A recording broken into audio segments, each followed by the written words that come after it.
Viewers, welcome back to our channel. അപ്പോൾ ഇന്ന് ഒരു ഫുഡ് റെസിപ്പി ആയിട്ടാണ് കേട്ടോ ഞാൻ വന്നിരിക്കുന്നത്. ഇന്ന് നമ്മൾ തയ്യാറാക്കാൻ പോകുന്നത് ഫിഷ് ഫ്രൈ ആണ്. അപ്പോൾ നമുക്ക് സിലോപ്പി കിട്ടിയിട്ടുണ്ട്.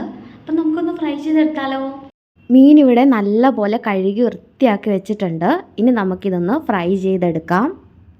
ഇനി ഒരു പാത്രത്തിലേക്ക് ഫ്രൈ ചെയ്യാൻ ആവശ്യമായ പൊടികൾ ചേർത്ത് കൊടുക്കാം. 1 സ്പൂൺ മുളക് പൊടി, 1/2 ടീസ്പൂൺ മഞ്ഞൾപ്പൊടി, 1 ടീസ്പൂൺ കുരുമുളക് പൊടി, 1/2 teaspoon masala, 1/2 teaspoon fish fry masala, 1/4 teaspoon ginger garlic paste, 3/4 teaspoon ഉപ്പ്, 1 സ്പൂൺ ഓയിൽ.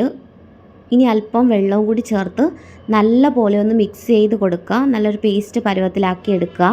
ഇനി ഈ അരപ്പ് നമുക്ക് മീനിലേക്ക് തേച്ച് കൊടുക്കാം. മീനിൻ്റെ എല്ലാ ഭാഗത്തും ഈ അരപ്പ് നല്ല പോലെ തേച്ച് പിടിപ്പിക്കുക.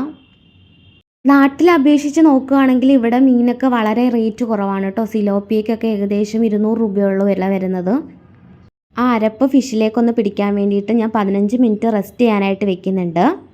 ഇനി നമുക്കിതൊന്ന് ഫ്രൈ ചെയ്തെടുക്കാം. പാൻ അടുപ്പത്ത് വെച്ച് നല്ലപോലെ ഒന്ന് ചൂടായി വരുമ്പോൾ അതിലേക്ക് നമുക്ക് എണ്ണ ഒഴിച്ചു കൊടുക്കാം. ഇനി ഇതിലേക്ക് അല്പം കറിവേപ്പില കൂടി ഇട്ട് കൊടുക്കാം. ശേഷം അതിലേക്ക് മീൻ ഇട്ട് കൊടുക്കുക. ഇപ്പോൾ ഏകദേശം മീനിൻ്റെ ഒരു ഭാഗം നല്ലപോലെ ഒന്ന് ഫ്രൈ ആയി വന്നിട്ടുണ്ട്. ഇനി നമുക്കിതൊന്ന് തിരിച്ചിട്ട് കൊടുക്കാം. ഇവിടുത്തെ ഫിഷ് മാർക്കറ്റിൽ നമ്മൾ എത്ര വലിയ ഫിഷ് വാങ്ങിയാലും ഇവർ നല്ലപോലെ ക്ലീൻ ചെയ്താണ് നമുക്ക് തരുന്നത്. ഇപ്പോൾ ഏകദേശം മീനിൻ്റെ 2 ഭാഗങ്ങളും നല്ലപോലെ ഒന്ന് ഫ്രൈ ആയി വന്നിട്ടുണ്ട്. ഇനി ഇതൊരു പാത്രത്തിലേക്ക് നമുക്ക് സെർവ് ചെയ്യാം.